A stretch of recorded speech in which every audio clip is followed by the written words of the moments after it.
Hello, everyone. My name is Rachel with Aging Advantage, and Aging Advantage is a nonprofit that assists disabled adults and seniors in the St. Louis area.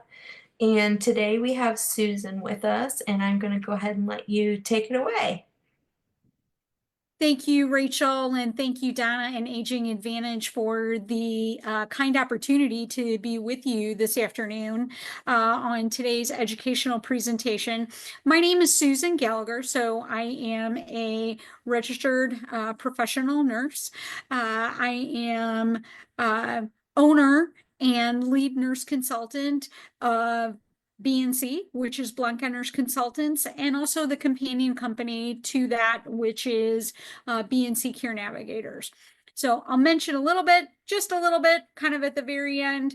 And I will add that I have been an RN for over 28 years and have experience, primary experience in the medical surgical area of nursing, so med-surg nursing, also long-term care, significant experience in and around long-term care, and also academic and teaching nursing positions. So regarding long-term care, I have held several positions, in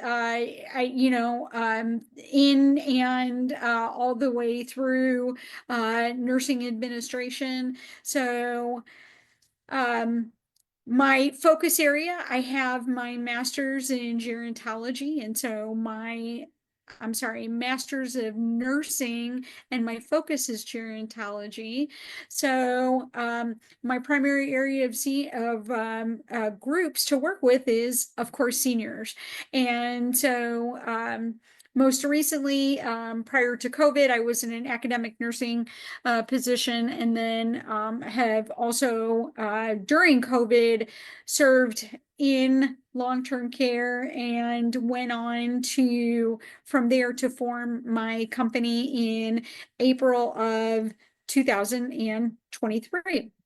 So it is my pleasure to share with you a little bit about leveraging resources to stay at home this afternoon. So I'll just kind of preface that these are intended to be more general resources, excuse me, and awareness sorts of things as an educational opportunity. Certainly, this is a pleasure of an opportunity for me to be able, and my company, for us to be able to give back to the greater St. Louis community. So May, it's kind of unbelievable that it's already May.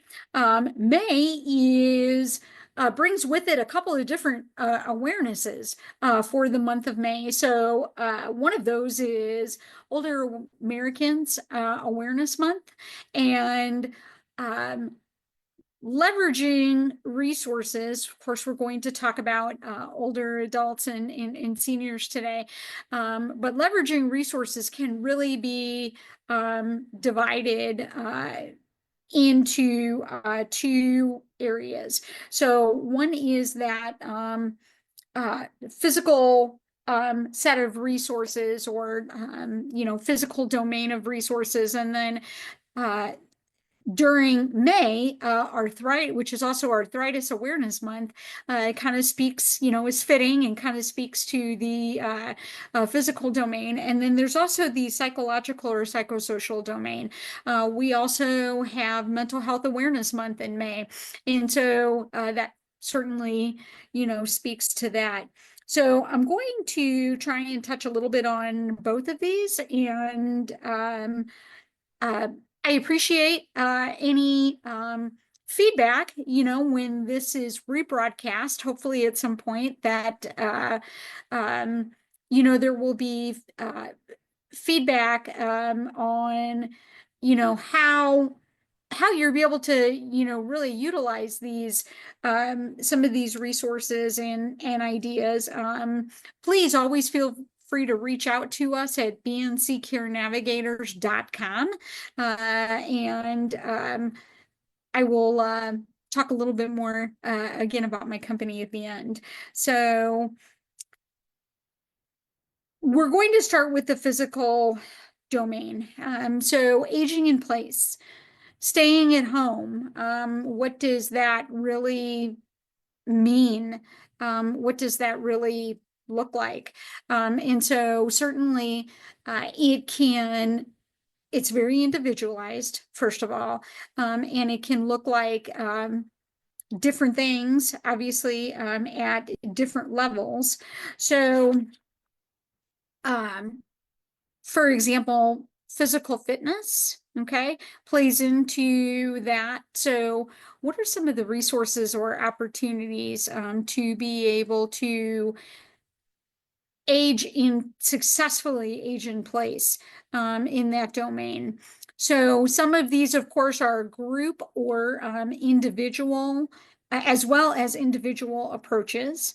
Um, so, as far as exercise, mobility, those are always core uh, qualities of good uh, physical fitness. So YMCA opportunities, your local YMCA is a great resource for aquatics, aqua aerobics, walking, general physical fitness, and health strategies.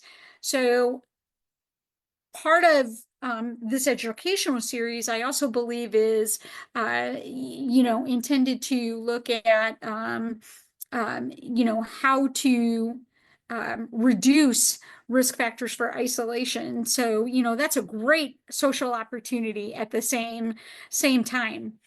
As well as walking, just general walking. And that can certainly serve, as a not only physical fitness point, but also being able to uh, dedicate some time to yourself in a small group or with a walking buddy, for example. Um, there's a lot of technology, so some of these, resources are very technology savvy. Others are not. The Apple Watch, of course, can measure steps. Things like Fitbits can measure steps. And there are also other apps on your phone that can measure steps as well. So general strategies might be things like taking stairs versus elevators. Kind of back in the day, it was a phenomenon referred to as mall walking. So,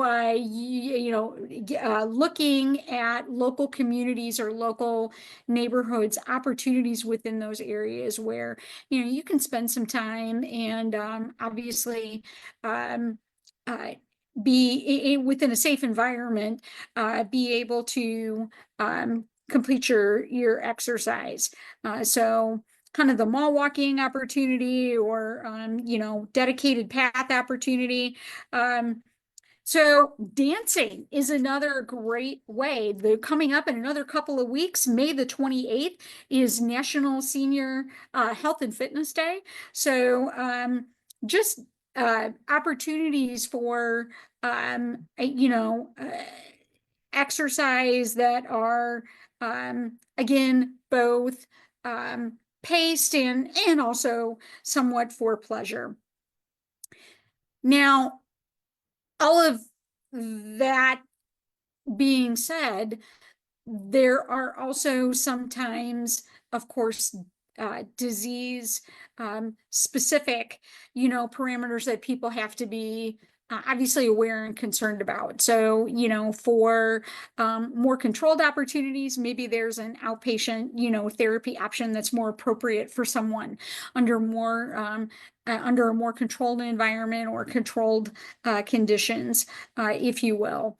And that way, their exercise can be, again, more closely monitored. And, there are usually some more specific metrics that are associated with those kinds of environments.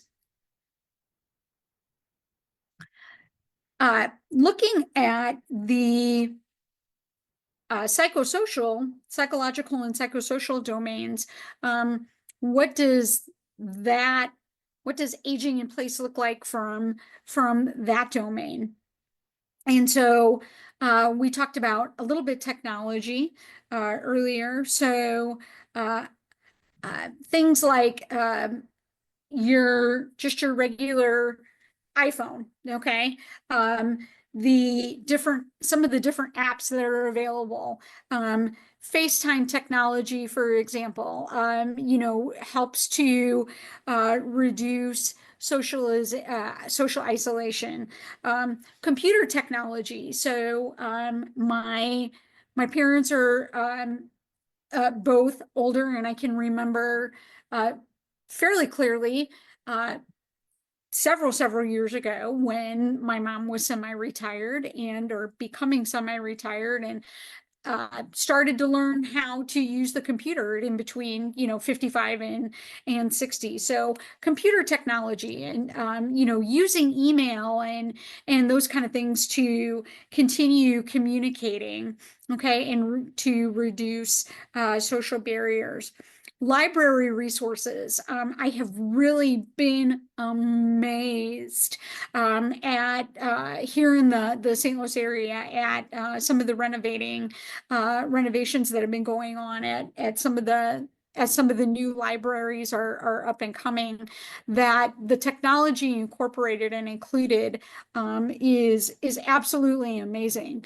The classes, and many of them are offered at a free or reduced cost. Your library is a great local resource, and not only for those classes, but for things like online news, just general computer usage for aging in place. If you aren't sure about a home computer or don't have one yet, being able to learn how to use one. So I talked a little bit online news and going with that, online apps and just larger, greater social networking. So things like Facebook. Again, going back to my mom, she is on Facebook and just loves being able to keep up with family and friends, photos, events, those kinds of things. Uh, Reading, keeping active with reading, whether that be for pleasure, whether that be industry related reading. For myself, it would be medical and nursing literature, but anything from general news to general magazines to um, industry related articles maybe that are of interest to you. Puzzles, so things like Sudoku and your online types of and printed types of things that are um, engaging and meant to keep you thinking, okay, and keep your memory active and boosted. Music is another great area for the psychosocial domain. So playing music, just listening to music is engaging. And then, from there, maybe looking into the history of things or being able to, uh, relate that back to an experience or an event, a past experience or an event that's occurred. Um, Gardening, of course, we're in the uh, season of spring gardening, which is always therapeutic many times for the psychosocial domain. So doing that individually or as part of a larger group. I know of many community gardens that I've seen in and around the St. Louis area. So just a great way to participate and also be able to give back somewhat to your community. Um, reaching out to your participating not-for-profit organization. So not just for information. I mean, that can certainly be useful, agencies such as your American Heart Association, American Diabetes Association, Arthritis Foundation, the Alzheimer's Association. I will put in a kind of a special plug for them, since I do a lot of work in the dementia world. And they can not only be a great source of education and information, but also volunteering. I know the Alzheimer's Association is making a point in trying to create more awareness by having those individuals um, actively engage, even in volunteering and board related opportunities. So again, that's just a great way to be able to become to reach out and become more engaged in the community. So all of this being said, all of this engagement, all of this activity can really go a long way to help someone age in place successfully. Okay. And so engagement can help prevent things like dementia. Physical fitness can help prevent, things like can help prevent cardiac disease, promote health and wellness, can, help promote weight loss, if that's indicated, all of those sorts of things. So engagement is really one, those two things together are big areas that will help someone to be able to actively, successfully age in place. The other thing I had written down was this idea of genealogy in the psychological or psychosocial domain. That's been a particular interest of my dad over the last several years. So that also is very engaging and prompts a lot of prompts him to do a lot of reading and things like that. So not only these things together to successfully as successful strategies, but to also avoid things that may be counterproductive to aging in place. From a physical standpoint, maybe that's first floor living versus multi-story living, or a multi-story condominium, our apartment sort of complex.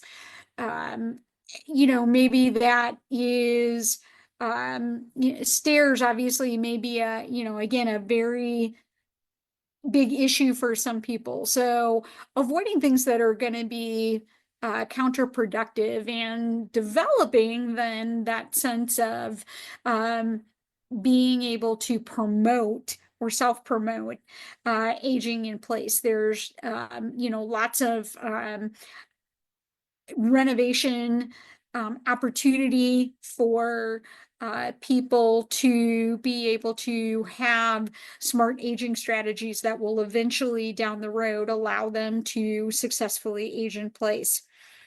Also avoiding things like too much screen time, stressful situations, stressful communication, confrontational situations, that are just going to be counterproductive to things like mood and mental health, well-being. Also keeping up with appropriate medical appointments. So particularly things like adequate screenings, and more specifically vision and hearing related screenings. So all of what I have addressed this afternoon is predicated on adequate hearing and vision to be able to age in place. And so when that becomes an issue, then those screenings should be addressed, and obviously maybe there needs to be, some intervention around hearing and or visual impairment as well. So keeping up with medical appointments, really understanding what is happening related to screenings and appointments, and an individual's immunization schedule, those types of things. These are all good, healthy related strategies that go a long way toward not only healthy aging, but healthy aging and successful aging in place. So part of what we do at BNC Care Navigators is to help navigate that journey.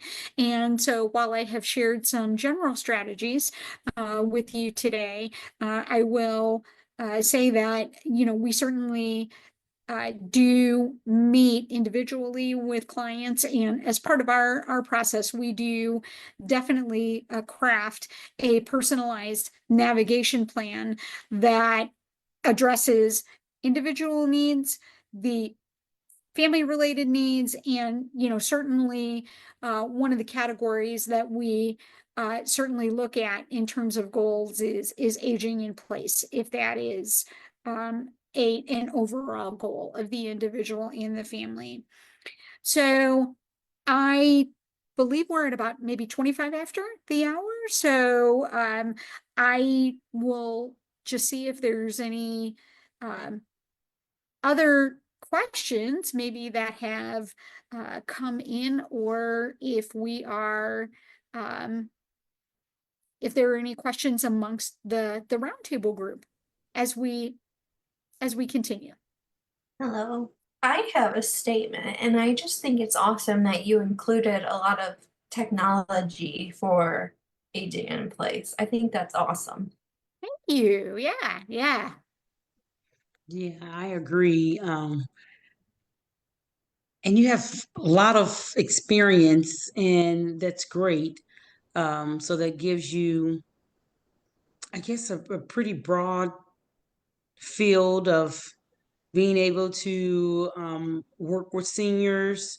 Question, Susan, you may have mentioned it, but throughout your career, because you seem like you have longevity in your nursing career, where would you say the bulk of your experience has it been in the senior care, or maybe just within more recent years you've become more geared towards senior or your business? What brought you to that field?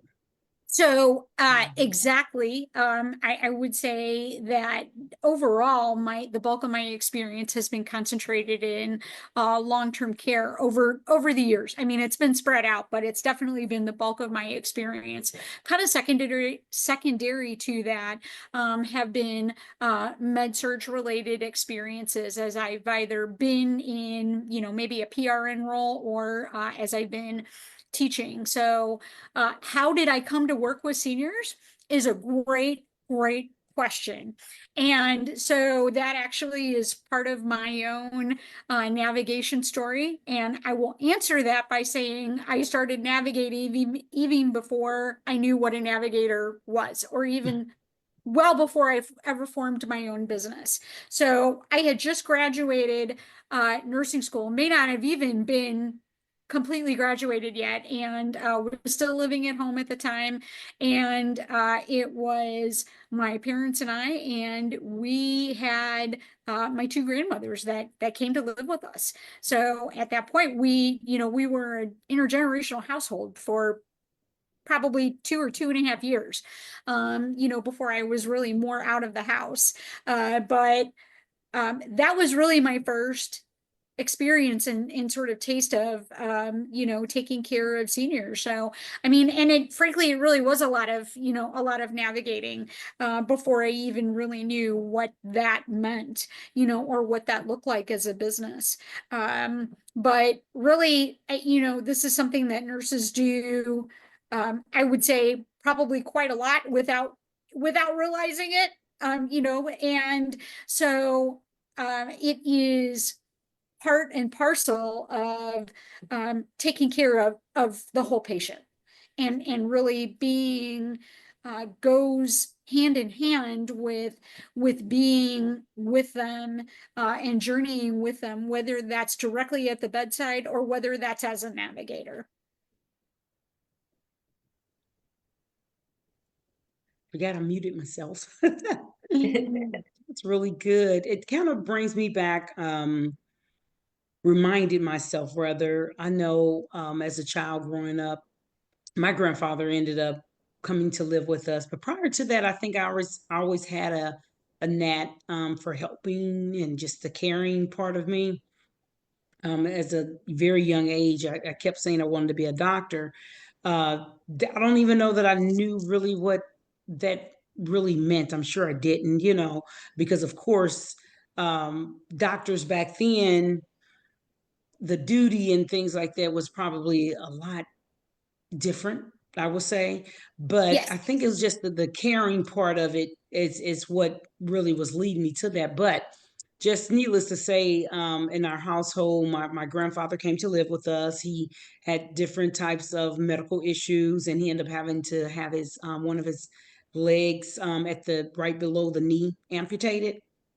And my mom, since she was a nurse, she ended up taking care of him. And so I would always say, I'm going to be a doctor. I'm going to be a doctor. So I want to take care. I can help. I can help. So I would actually, believe it or not, at about like 9 years of age, I was helping to change a colostomy bag. Yes, at 9 years old, my sister is older than I. She was like, "No way!" So her and I would often switch chores because if it was my turn to wash dishes or something, and it was her turn to do tend to granddad. I'll be like, "Well, I'll do granddaddy if you wash my dishes." And I thought I was really doing something. And all along, she was probably getting over me, but she was like, "Oh, sure, of course, I do it 2 days." I'm like, "Okay." And I kind of think back like, wow, I really must have enjoyed taking care of my grandfather at absolutely. that age to sit up here and want to do something like that. Didn't have a problem with it. I would fix his meals, take it to him. I sit there and we have conversations. And if in the summertime he want to go outside, he'll sit outside like for hours in the heat. And I'm like, Granddaddy, it's too hot in here. Don't you want to come in? And he was like, "Oh no, I'm okay." He'll be sitting in the shade. So he'll go, I will get him a glass of water or get him a wet towel, and just sit there with him in the heat and listen to stories and things like that. But yeah, I think um, the companionship with the elderly is very important, and being able to have different types of things, I guess, for them to do to help stimulate the mind, keep the Absolutely. mind stimulated. Because I noticed you were saying like the Sudoku puzzles. Oh, I love those. I'm probably one of the really few people of my age range or something that don't mind doing those. I'll grab one of those, do them on the plane or something. If I'm in a car, long drive, I love doing those kind of things, just to help keep my mind going.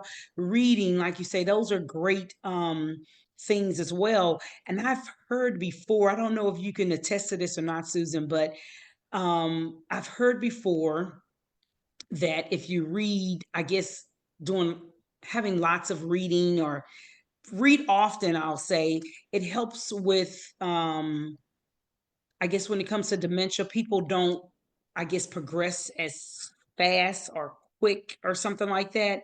Um the brain, I guess something that does with the brain. Do you have any idea what I'm talking about?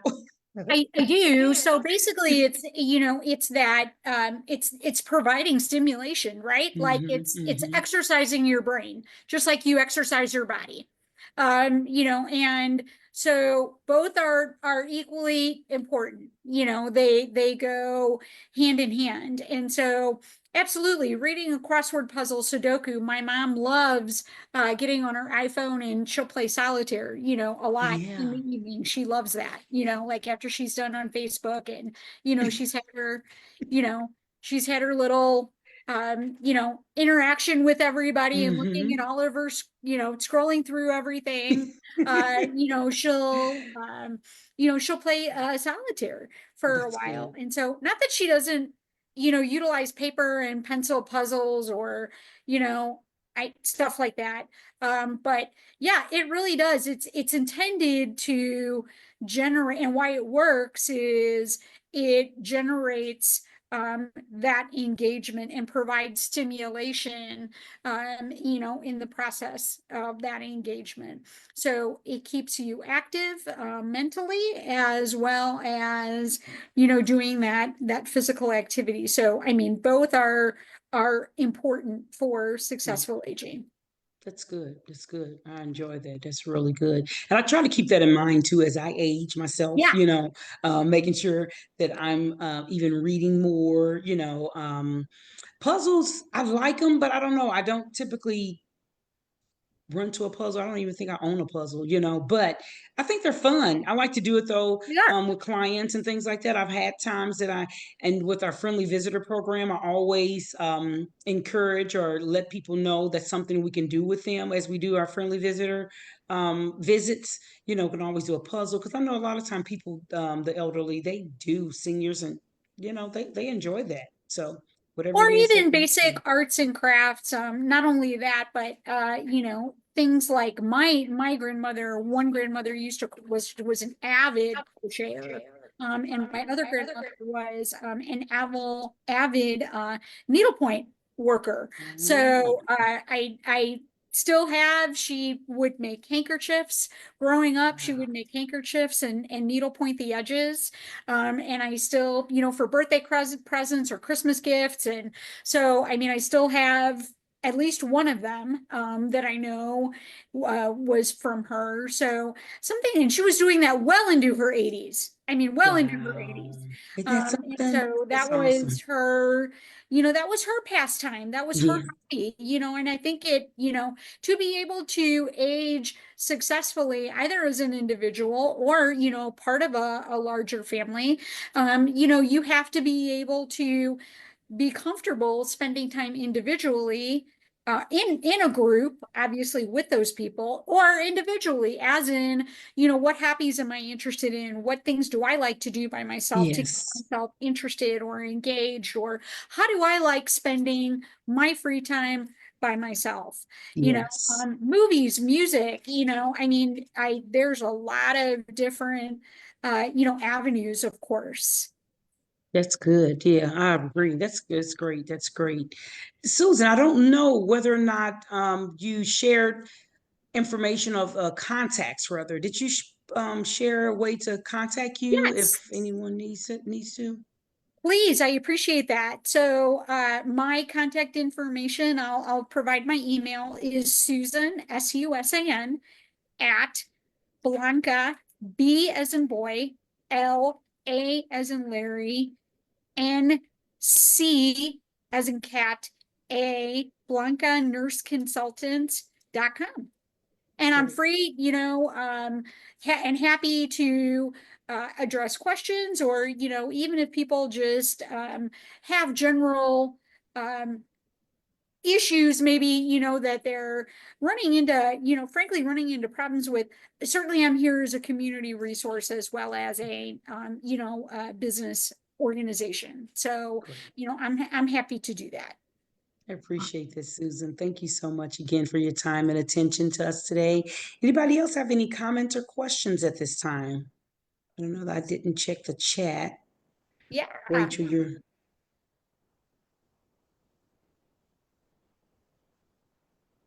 Oh, I'm sorry. Rachel, were you going to say something? Oh no. No. Oh, okay. I'm sorry. I thought maybe you were saying something. All righty. Well, Miss Susan, Rachel, you want to end it or am I ending Yeah, it? I you guess as can. I'm talking, since I'm doing all the talking, huh? It's okay though, but I appreciate you. We appreciate you, Susan, again for your time and expertise of joining us today. And again, we're so glad to have had you. Thank you again Thank for you your so much. information. I appreciate you. This has been great. Donna, Rachel, Lee, yourselves at Aging Advantage. You're a great resource. Always good to see you guys out in the community and at meetings and events. So it was my pleasure to try and give back a little bit, to the community today. So thanks again. That's great. Thank you. You guys have a great weekend.